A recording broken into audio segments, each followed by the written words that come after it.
Welcome to Growing Younger podcast, where we guide you through your journey of reaching your fitness goals after 40. I'm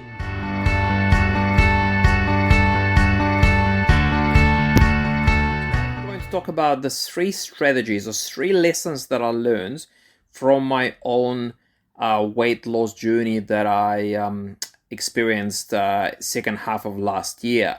So around about August of last year, I sort of felt like I was starting to carry a little bit too much weight. Like I wasn't massively overweight or anything like that, but I felt like I could do better by losing sort of maybe 5 to 6 kilos. I ended up losing about 7.5 within probably about 2.5 months. So during this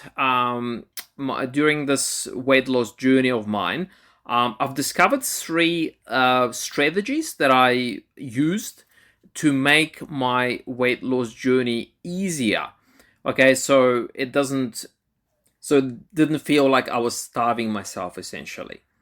So my name is Alex Blazewski. I'm a physiotherapist from Growing Younger Fitness. For those of you who don't know me, so yeah, today I'm going to talk about my own weight loss journey that I had end of last year, and as I said. I basically during the 2.5-3 months of trying to lose weight, I successfully lost 7.5 kilos, and I've discovered three lessons to make it less difficult for me to lose weight, so it doesn't cause as many or as much suffering on a day-to-day basis for me. Okay, so first of all, I wanted to say that I just decided to experiment a little bit with keto. Okay, so some of you might have tried keto diets before. I had never really tried it prior to this time last year.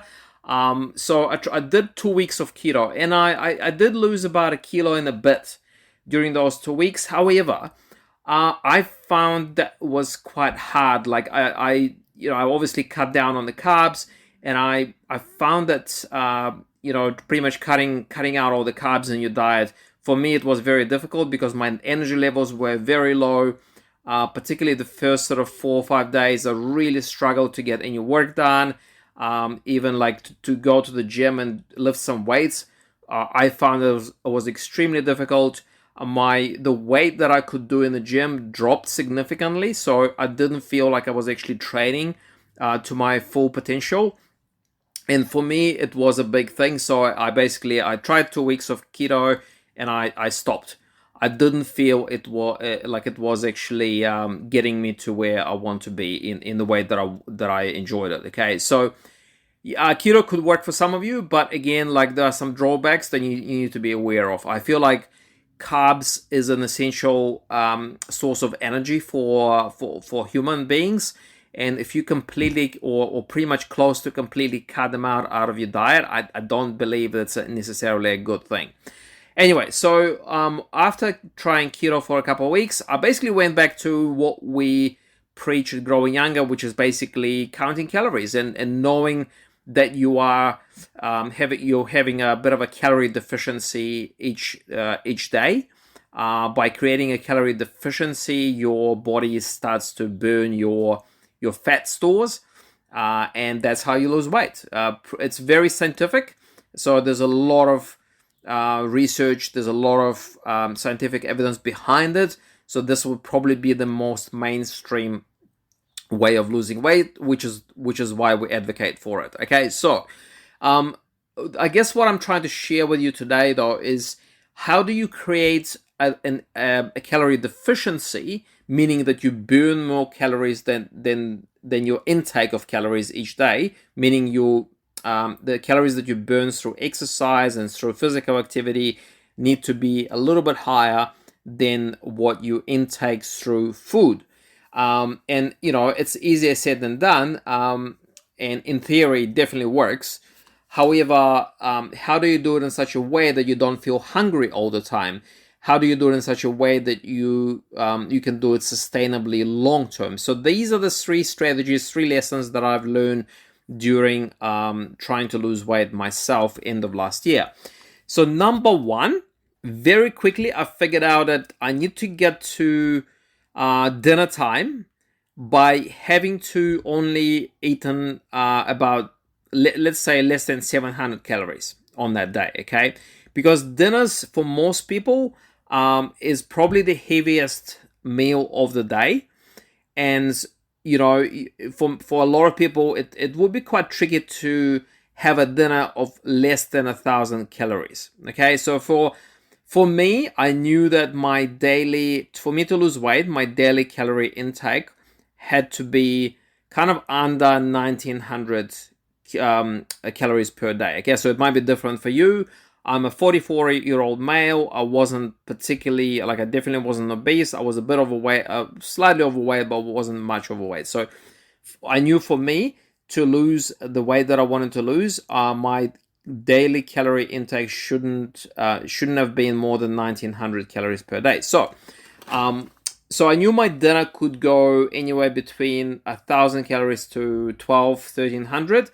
So that means when I get to dinner time, I shouldn't have eaten more than 700 calories.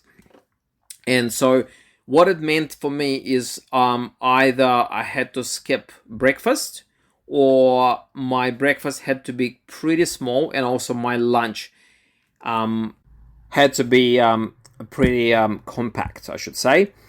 So that way, basically I was having rolled oats with half milk, half water, to cut down on the calories. So that made my breakfast about 250, 280 calories. And also my lunch, basically I tried to keep it under 400 calories. So it safely took me to dinner with less than 700 calories used up from my daily calorie allowance. So that meant that at dinner time I could pretty much have the meal that I wanted to have. Okay, so my allowance for dinner would be about 1,000 to 12,000. 1,000 to 1,200 calories. And the reason why I did it that way is because I think that skipping or having a smaller breakfast or lunch is a lot easier to do for most people than having a small dinner. Because the last thing you want is going to bed feeling hungry. Like for me, that would be a very unpleasant thing, and I don't think I was ready for that. So this was the strategy that I used for myself quite successfully, and it worked for me. And I think I could potentially do it for the rest of my life. So just to summarize, this first strategy is to have a smaller breakfast.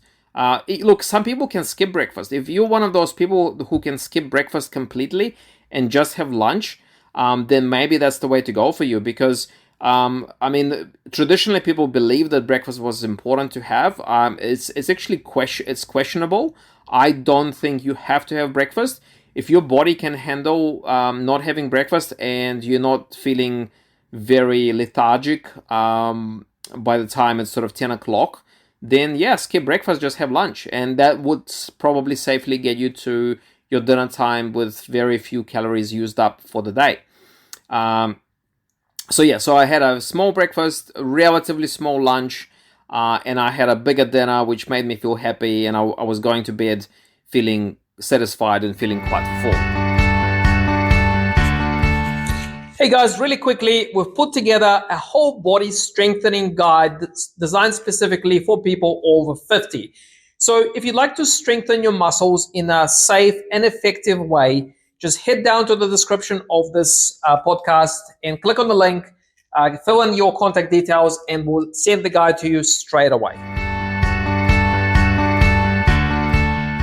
Now, the second strategy that I used to keep me within my daily calorie allowance of about 1,900 calories was to make sure that I have enough protein. And I know everyone talks about having to have protein, but there's actually a very specific reason for that. Okay, so I've noticed that if I had carbs or like a meal more, with carbs dominating in it, I would be hungry sooner.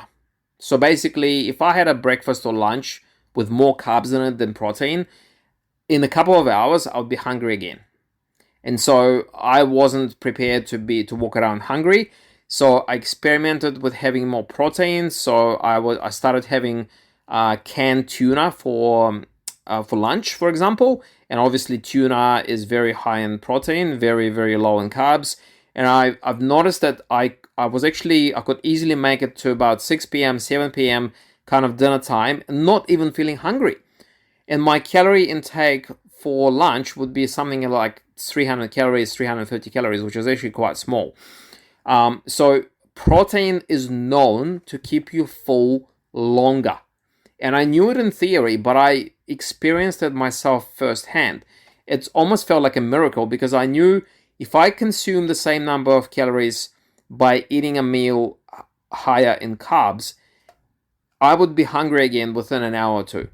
But if I had a sort of similar sized meal, same number of calories, but very high in protein, it will keep me full for so much longer. So my day would be so much more comfortable. I wasn't feeling hungry. I wasn't feeling like I was starving myself.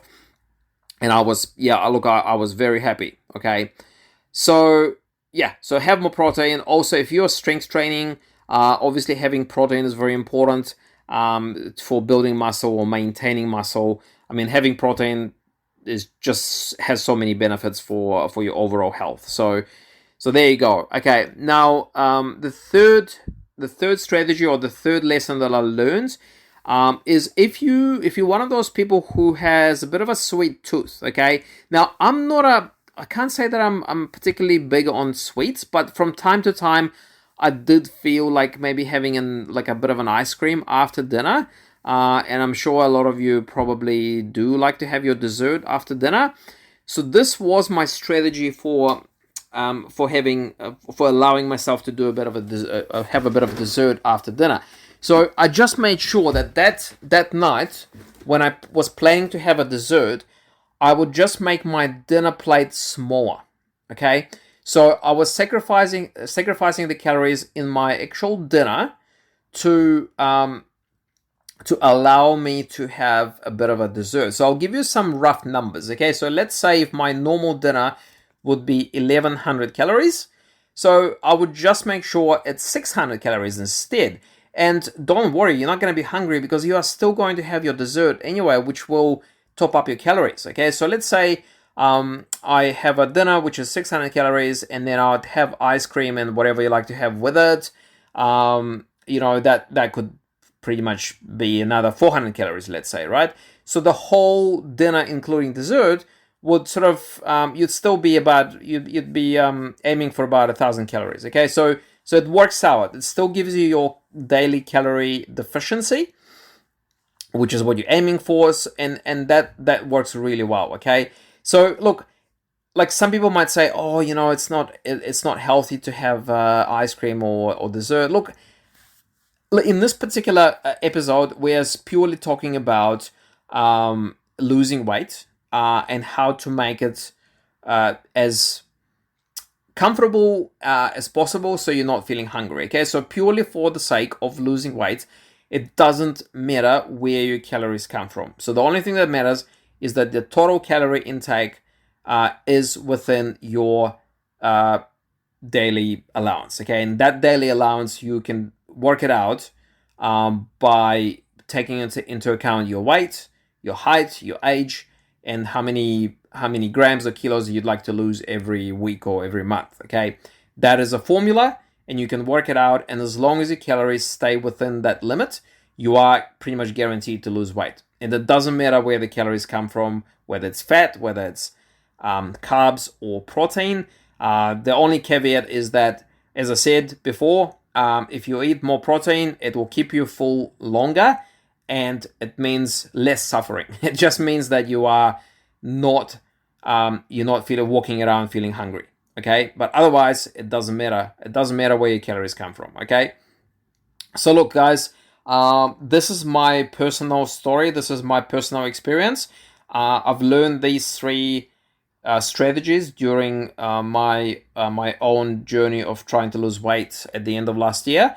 And I'm pretty confident that if I need to go and lose a bit of weight again, I could use these three strategies and make that experience much more comfortable for me so I don't feel hungry. Okay, so hopefully that was useful for you as well.